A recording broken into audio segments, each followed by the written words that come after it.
IFM News. Lokal. Inpakamo ni City Health Officer Dr. Eric Katkatan ang may isa a primary healthcare facility ken akredito iti Yakap Clinic ti City Health Office dito Siyudad Tilawag.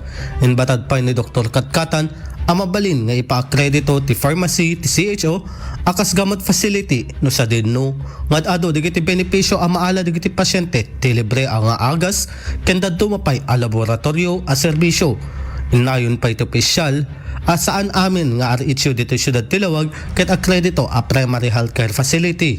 Kunana nga da iti permit to construct nga inaplayan da tapno iso ti pangrugyanan ang maipakredito digiti a primary healthcare facility. So, primary healthcare facility ngamin dati kat mai-accredit tayo iti PhilHealth, Yakap Clinic, although we are accredited already as Yakap Clinic. Ken mabalin tayo nga ipa-accredit dati pharmacy tayo as a gamot facility. At ado ti benepisyo nga maala dagiti pasyente libre nga agas ken dadu mapay nga laboratorio nga serbisyo. Ampay lang. When ito yung City Health Office, ada na tayo ibagbagada nga kuan permit to construct.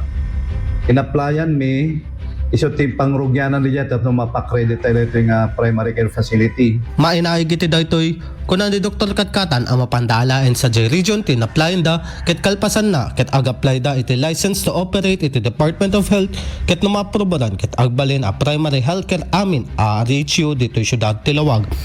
Daytoy ti damag manipod Siyudad Tilawag para ti IFM News, Idol Rain Santos, Tatak IFM.